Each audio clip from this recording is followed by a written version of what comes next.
Добрий день.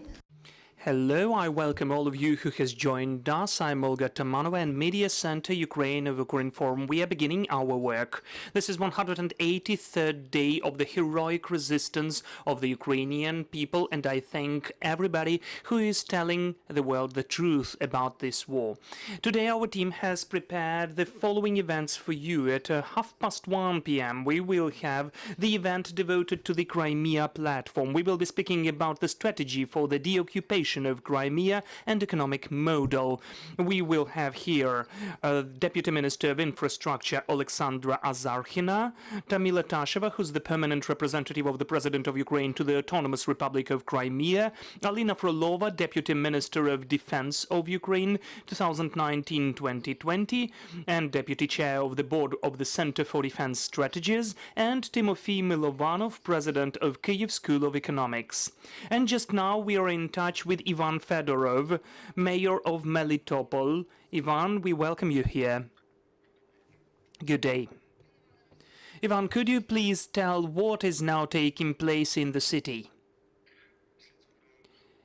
We need to drive your attention to some of the events which took place recently. First of all, yesterday we one of the collaborators was liquidated, the one who was responsible for the pseudo-referendum directly in the Mikhailivsky district. And I would like to mention an important fact in the history of this Hauleiter. This is the very close person to the main Hauleiter of Zaporizhia region, Yevgen Malitsky. He personally appointed him, and yesterday he left us.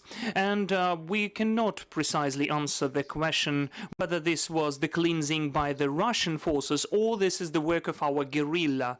Of course, the situation can be affordable, but there is such an offer to leave this question open.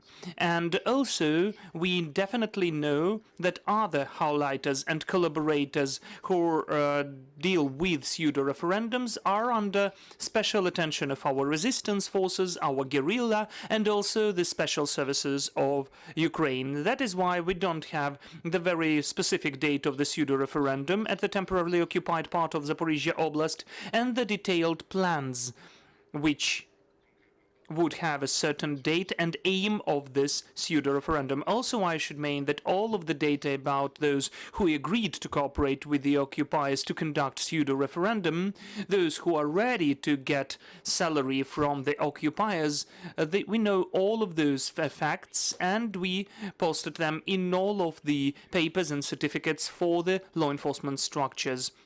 Before the 1st of September, we're mostly speaking about the beginning of academic year, about the beginning of the work of our schools and kindergartens. And here we need to divide it into two spheres. First of all, the occupiers today are trying to launch the work of our schools on the territory of Melitopol city, and it is very hard for them. Out of 22 schools, they were trying to launch the work of 4 only. They cannot either take and hire the organizers of the educational process or teachers. So now there is the information that they are trying to bring some teachers from some farther regions of Russian Federation. And also I need to mention that there is the crazy deficit of pupils in their schools. That is why the occupiers are choosing 2 ways. First of all, they are intimidating and scaring the parents that the pupils, the children of the parents who will not go to school, first of all will pay fines, 40,000 rubles. This was the first warning, then the fine, and then they will deprive them of parental rights, and they will just take the children to the orphanages.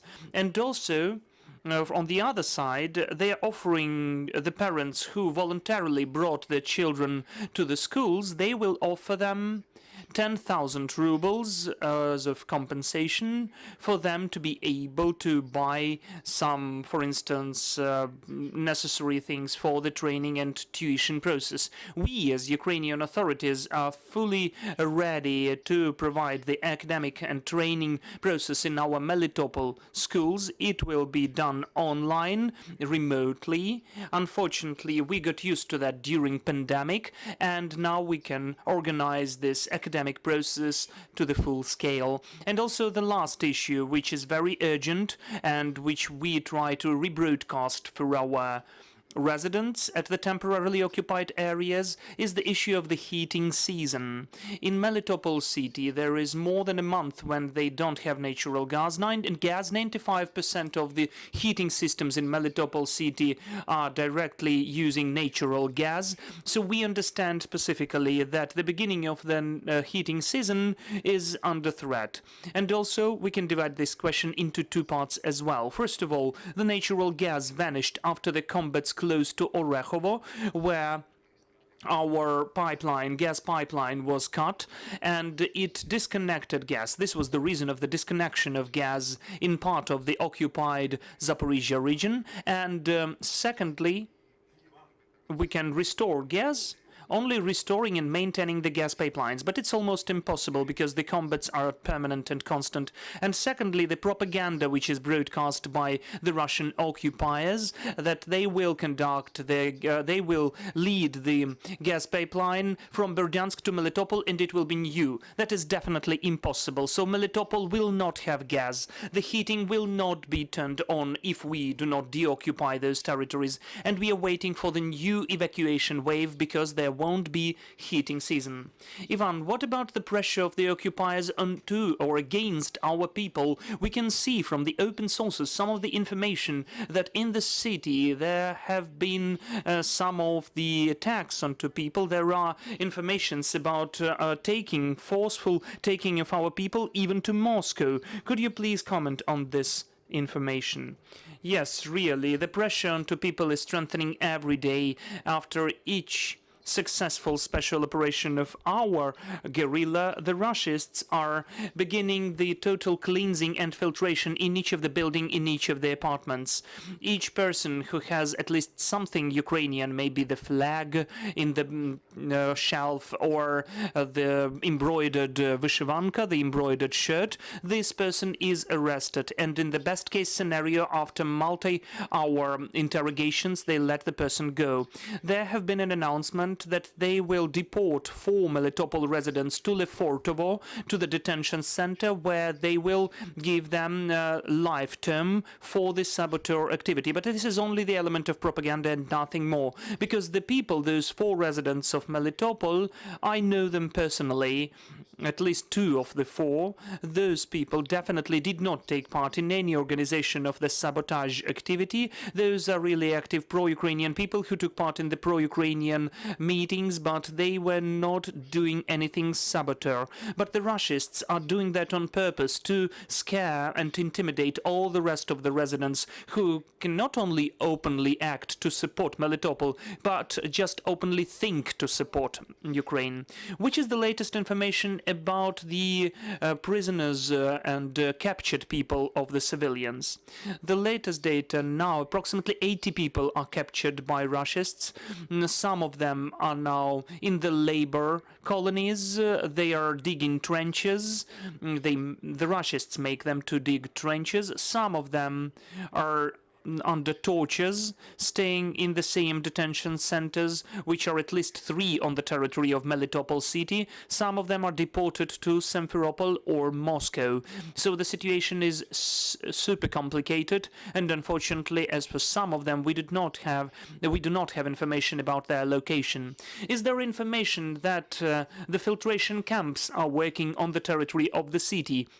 Or maybe there are any other places for detention of our people? Yes, there are at least 3 detention centers in Melitopol where our people are taken. That is the police department, the military committee, and one of the military bases which is located on the territory of Melitopol city and is taken by Russians. As for the filtration camps, we don't have any of them in the city of Melitopol, but the filtration camp is in the crossroads on the border between our continental part and the Crimea. So they have filtration. They are sitting in the cages for 8 to 10 hours until they are interrogated, or they check their documents and so on. The same filtration camp was promised to be built in Vasiliivka. This is the only settlement between the occupied territory of our state and the governmentally controlled area. We need to mention that this bridge which is connecting all of the four regions, Luhansk, Donetsk, Zaporizhia and Kherson, temporarily occupied territories, this is the only way. So in this place, the Russists are threatening to create the same type of filtration camp. As for the critical infrastructure, you said that there is no gas. What about water supply, power supply, connection, I mean cell phone connection? As for connection or communication, it is only Russists for 4 months already. They do not have our internet or TV. Several days ago, there was a successful guerrilla special operation who destroyed the power of Russian TV, so it stopped broadcasting for several days. They stopped their propaganda, but all the other communal services are accessible for the residents of the temporarily occupied Melitopol. Are there any questions? Please take the mic. Hello, Valentin Banik, Vesti UA. Could you please tell where do you get operational information about the situation in the city from? How many residents, according to you, got the passports of Russia? And what do your sources tell about the so-called referendums on the occupied territories? Do they name any of the dates? Thank you. Thank you for the questions.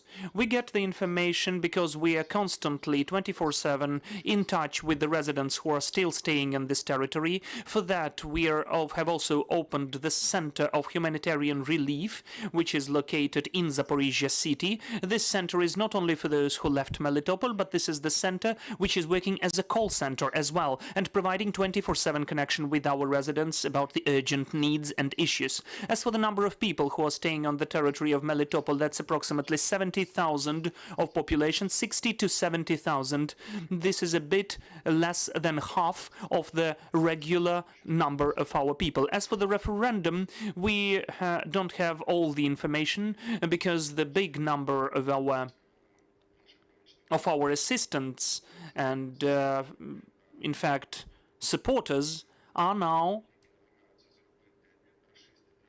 in the authorities which the Russists try to use to conduct referendums. So far, we don't have the full information. I cannot disclose it because there are some of the investigative actions of the special operations, so together with the law enforcement authorities. As for the dates, the only date, the unified date, they will not have because they cannot even gather the crowd to conduct the pseudo-referendum. So now they have the concept of this pseudo-referendum within 5 days. They will provide polls, apartment by apartment. They already have the questionnaire lists which they'd like to provide for this procedure. But we would like to mention that the referendum during the next 2 weeks will not take place. They are not capable to do that. They cannot organize it. And liquidation of one of their collaborators on the territory of the amalgamated community, Mikhailivsky, this was the person who was responsible for referendum.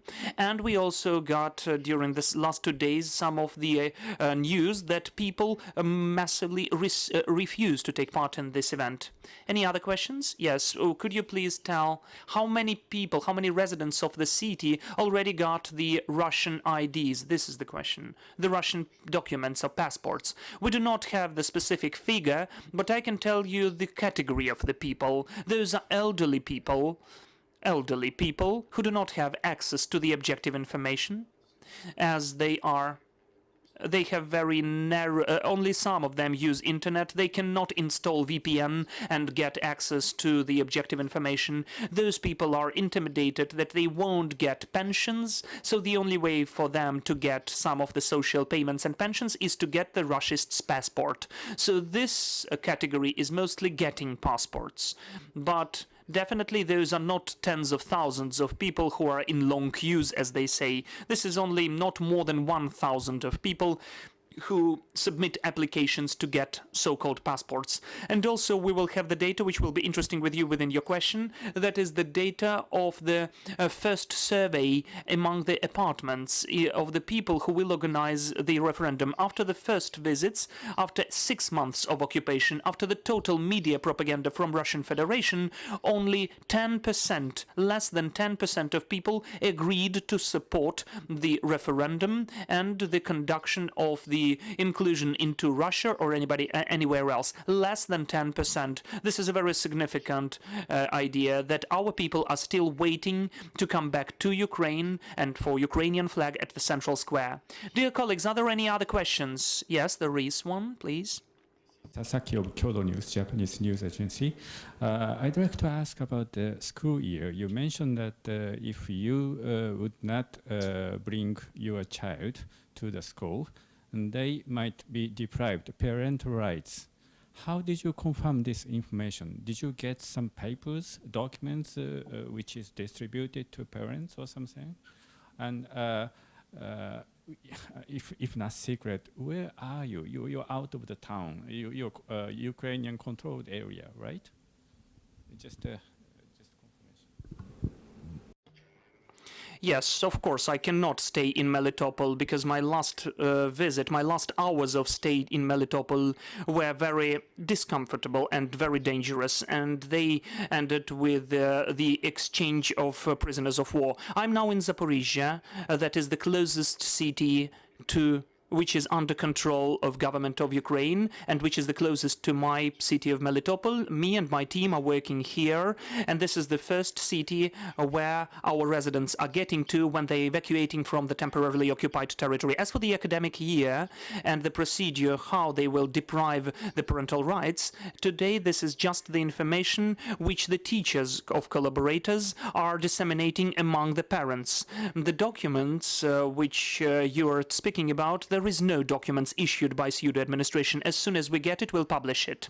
Thank you. I will remind you we had Ivan Fedorov here, the mayor of Melitopol. Thank you for finding time and joining us. Our next briefing will take place at 1:30 p.m. Kyiv time, and we will be speaking about the Crimea platform, the strategy for the deoccupation of Crimea. Stay with us.